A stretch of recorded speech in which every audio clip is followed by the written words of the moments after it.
그러면 정지성이 너는 어떻게 왔는데 제 기준으로 간단하게 말씀을 드릴게요. 저는 예전에 이제 군대는 3년이었으니까요. 저도 28개월 근무를 했으니까요.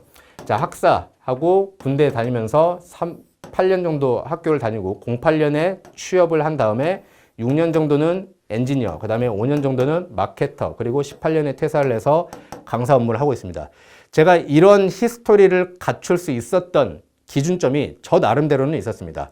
자, 대학생 때 저도 여러분들하고 마찬가지였습니다. 아무것도 모르고 이렇게 놀았었죠. 1학년 1학기 때 학점 0.9, 1학년 2학기 때 학점 1.21 시원하게 놀았습니다.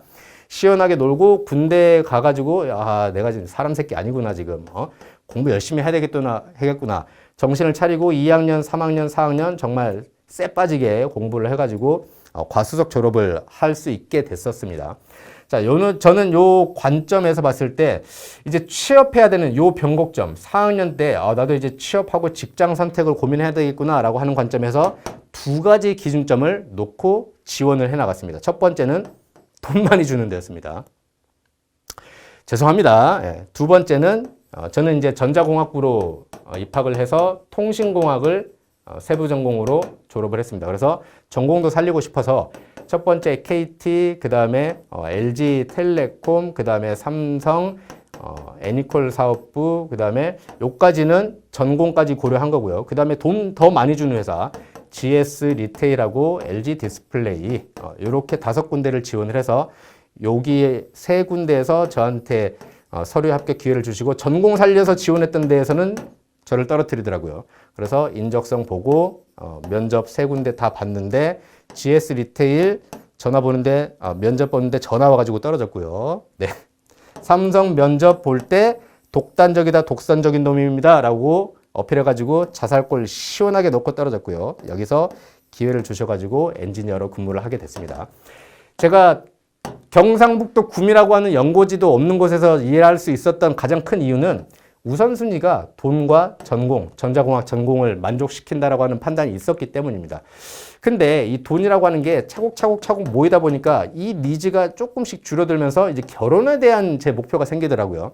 자, 그래서 12년도에 결혼을 하고 나니까 또 자녀들을 키워야 된다라고 하는 관점에서 돈보다는 이 환경이나 지역, 경상북도 구미에서 내가 애들을 계속 키우면 이게 맞을까라고 하는 고민이 생겼습니다. 그래서 본사근무, 서울 여의도로 본사근무를 할 수 있게 됐고요. 이런 계기를 마련하기 위해서 제가 노력을 했었죠.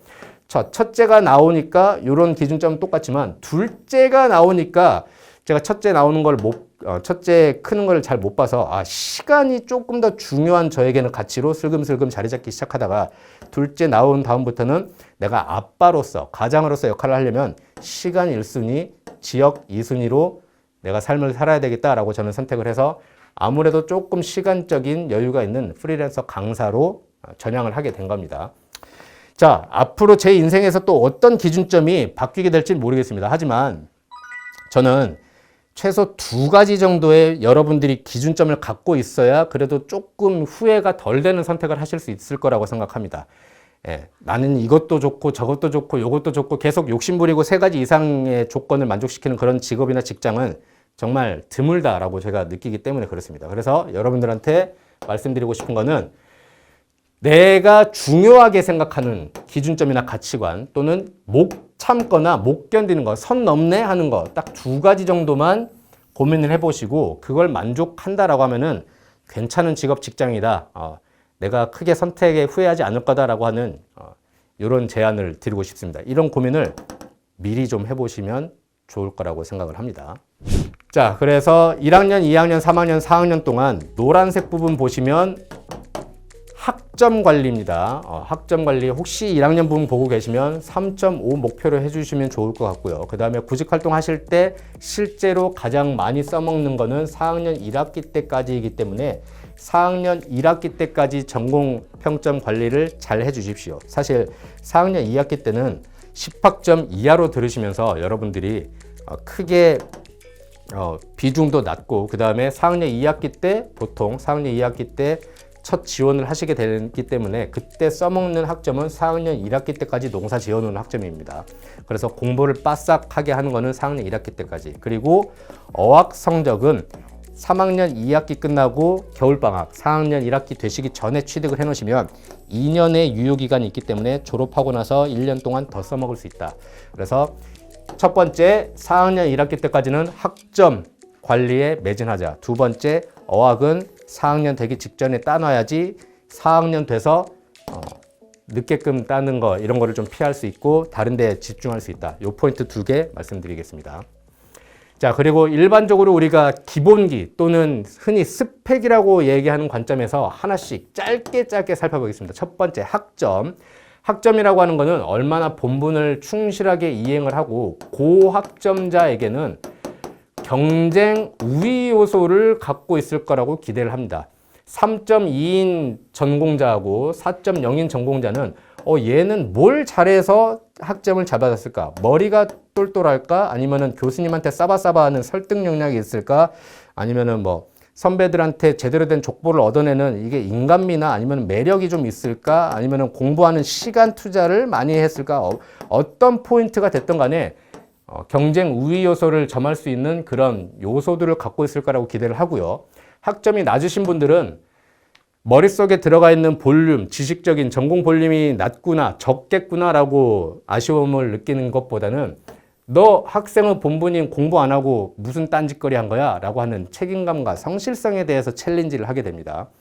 자, 그리고 여러분들이 학점이라고 하는 거를 관리를 하실 때 보통 회사는 이런 기준점들을 놓고 서류에서 정량화된 지표로 또는 수치로 트랜슬레이션 하는 게 보통이기 때문에 요렇게 놓고 1, 2, 3단계로 구성을 하거나 회사에 따라서는 다르겠지만 이렇게 놓고 1, 2, 3, 4, 5단계 정도로 5그레이드 평가를 하기 때문에 혹시라도 학점을 운영을 하실 때 내가 졸업평점이 3.43이 될 것 같다라고 하면은 요 구간에 발생이 되는 거잖아요. 그렇기 때문에 3.5x 이상으로 만드는 게 좋다라고 저는 추천을 드리고 싶습니다. 네, 아시겠죠?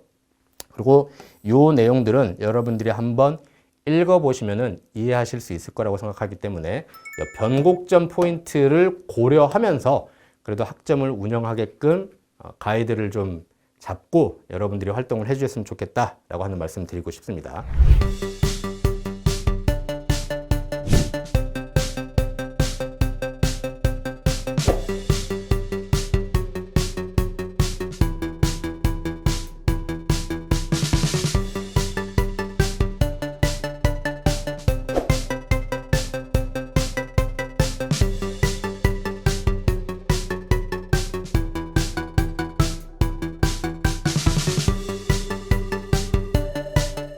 두 번째, 어학입니다.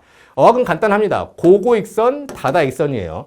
자, 그러면은 3학년 2학기 때 구직 활동을 위해서 어학을 취득을 한다라고 하는 관점에서는 저는 민간 기업이 됐건 사기업이 됐건 공기업이 됐건 토익 스피킹이 가장 범용성은 좋은 어학 성적 취득 요소라고 생각을 합니다.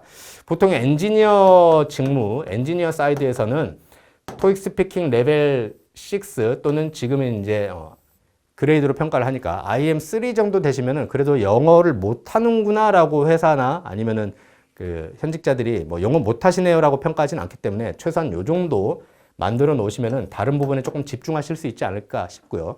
그 다음에 활용도 측면에서는 요 정도 순서로 생각이 됩니다. 그 다음에 중간에 베트남어도 하나 넣어주시면 좋겠고요. 자, 그리고 요 부분도 한번 읽어보시면 이해되시겠지만 제가 요거는 다시 한번 말씀을 드릴게요.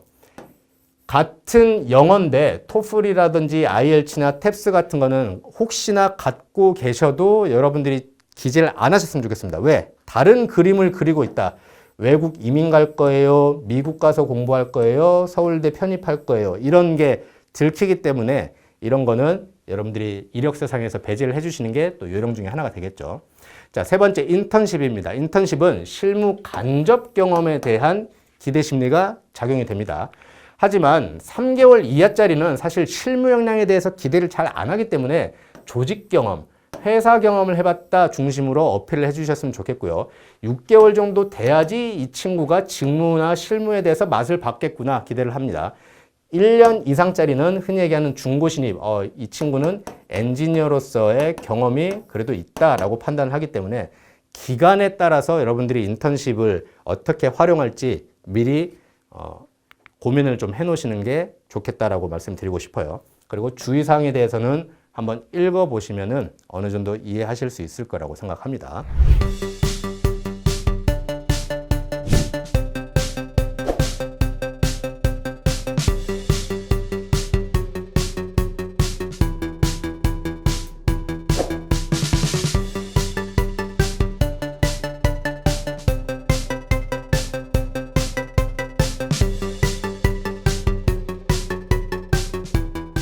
네 번째, 아르바이트입니다. 아르바이트가 무슨 구직 스펙이 되느냐, 취업 스펙이 되느냐라고 생각하실 수도 있겠지만 아르바이트야말로 우리가 돈 내고 공부하던 아마추어 학생에서 돈 받고 일하게 되는 프로로 넘어가는 간접 경험입니다.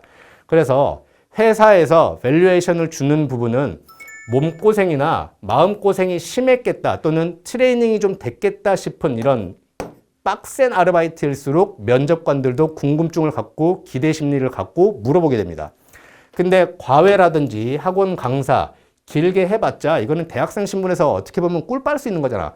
더군다나 교내 근로장학생 그렇습니다. 제가 이렇게 말 많이 안 하겠습니다. 이런 거에서는 회사원들도 편의점에서 뭐 6개월 일했어요. 카페 석 달 일했어요.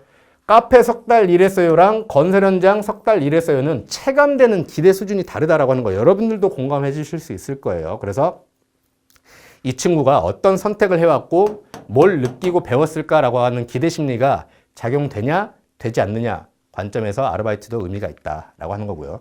아르바이트는 어쨌든 오랫동안 해주시는 게 업무 지속성을 기대할 수 있게끔 만드는 사항이기 때문에 짧게 끊어서 하시는 것보다는 한두 가지를 좀 꾸준하게 해오시는 게 훨씬 더 회사나 프로의식을 내비치시기에는 유리한 포지션을 점하시게 된다. 그리고 부모님 가게나 기업에서 내가 아르바이트나 인턴십을 했다라고 하는 거는 오픈하지 않으시는 걸 저는 추천드리고 싶어요. 왜냐? 이거는 사회생활이라기보다는 교육활동에 가깝다라고 느껴지고 그다음에 부모님 가게나 기업이다라고 하는 게 오픈되는 순간 있는 집 자식인가? 라고 하는 이런 노파심이나 의구심을 생성시킬 수 있기 때문에 이런 포인트는 어머니 아버지 죄송합니다. 네. 빼주시고 언급하시는 게 좋지 않을까라고 생각합니다. 자, 다섯 번째 자격증입니다. 자격증 한마디로 정리하겠습니다. 무지성 취득 금지입니다. 네. 자격증 취득하시는 분들 보면 이거 왜 땄어요? 라고 하면은 보통 50%가 선배가 따놓으면 좋다라고 했어요. 라고 하시는데 그 선배한테 물어보고 싶어요. 이거 따놓으면 어디에 좋아요? 어디 뭐 심장에 좋은 거야? 뭐 어디 건강에 좋은 거야? 몸에 좋은, 뭐 어디에 좋은 건데 아무 생각 없이 따요. 아무 생각 없이. 특히나 방학 기간 동안에 뭐 해야 되냐 해가지고 아르바이트는 또 빡세서 하기 싫고 집에서 뭐 공부하고 싶은데 그냥 자기 위로 관점에서 내가 열심히 하고 있다라고 하는 관점에서 기사 자격증 하나씩 따놓으시는데 필요에 의해서 따셔야 되는 게 자격증이지 여러분들 여러분들 자기 위로감, 안도감 때문에 따시는 게 아닙니다. 그래서 건축, 토목, 시공이나 환경안전 또는 전기 계열이나 품질 관련 직무 또는 석유화학 산업 이런 데는 엔지니어 측면에서 회사가 요청을 합니다. 모집 요강 보면은 전기기사 자격증 우대요, 안전관리기사, 그 다음에 대기환경오염기사, 토목기사, 건축기사, 품질경영기사, 품질관리기사, 화공기사, 위험물 취급관리기사 이런 거는 회사에서 요청을 하고 여러분들이 원하시는 포지션을 점하시기 위해서는 필요하기 때문에 이런 분들은 따십시오. 근데 내가 지금 직업하고 직장을 선택할 때 자격증이 필요하지도 않은데 그걸 자기 위로 관점에서 막 열심히 했다라고 하는 거 때문에 무지성으로 따는 거 떼댕 안 좋은 선택입니다. 아시겠죠? 차라리 어학 공부를 조금 더 하시는 걸 저는 더 추천드리고 싶습니다. 자, 여섯 번째 외부 교육입니다. 요즘 아무래도 구직 활동하실 때 반도체가 사람을 가장 많이 뽑기 때문에 전공 불문 반도체 쪽에 대한 관심도가 높아지고 있는 것 같아요. 그 다음에 뭐 두 번째로는 배터리라든지 아니면은 디스플레이라든지 아니면은 자동차 이런 산업에 여러분들이 전공 계열하고는 크게 무관하게 좀 관심을 갖고 계시기 때문에 외부 강의나 교육 같은 걸 많이 들으시는데 뭘 듣느냐라고 하는 것보다 훨씬 더 중요한 게 뭐냐? 일찍 듣는 게 훨씬 더 중요합니다. 예를 들어서 내가 신소재 공학과라고 하면은 사실 필드 이펙트 트랜지스터 소자나 공정 관점에서 크게 연관성이 막 크진 않겠다라고 하는 생각이 들거든요. 그런데 이걸 3학년 2학기 때 내가 반도체 강의를 들었다라고 하면 이 친구가 3학년 2학기 때쯤부터 진로를 설정을 했구나, 반도체 쪽으로 하는 거를 느낄 수 있지만, 신소재공학과 전공해가지고 4학년 2학기 졸업하고 나서 이걸 부랴부랴 들었다. 얘 취업용으로 급해가지고 들었구나. 이 똑같은 걸 들어도 이 시점에 따라서 완전 해석이 달라집니다. 그렇기 때문에 여러분들이 이런 외부 강의나 교육은 뭘 들을까 고민하시는 것보다는 미리미리 일찍 들어놓으시는 게 훨씬 더 나중을 위해서는 좋은 선택이 된다라고 하는 말씀을 드리고 싶습니다. 아시겠죠? 시점이 내용보다 중요합니다. 자, 기타 활동, 학부연구생 추천드립니다. 교환학생 하실 수 있으면 하셔도 좋지만 교환학생을 했었던 지원자라고 해서 회사에서 크게 밸류에이션을 느끼지는 않는다라고 저는 생각합니다. 해외 봉사활동, 요거는 갔다 오면은 여러분들이 공짜로 해외여행 다녀와서 기억에 남는 거지, 해외여행 다녀왔다라고 해서 회사에서 필요한 역량이 함양되지는 않기 때문에 저는 이력서나 자기소개서에서 빼는 걸 추천드립니다.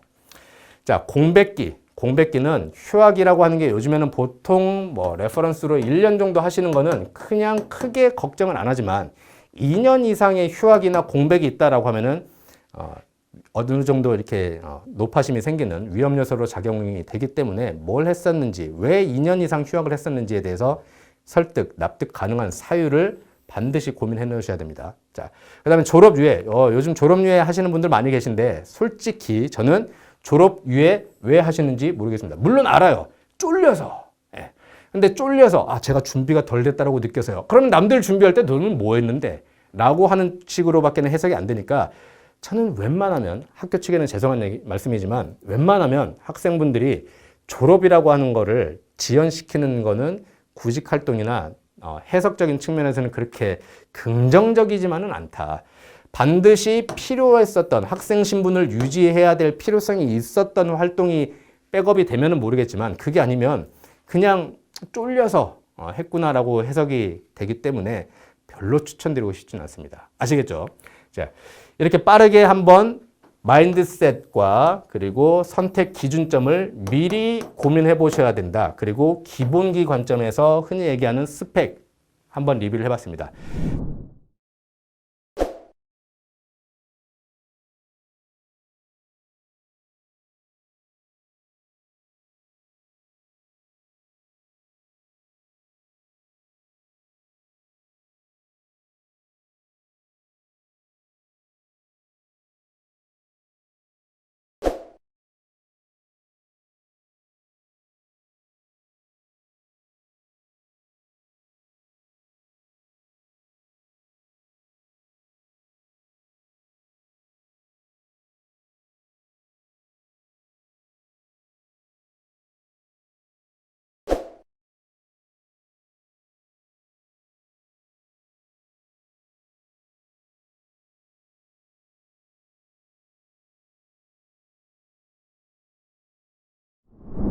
대학에 왜 왔습니까?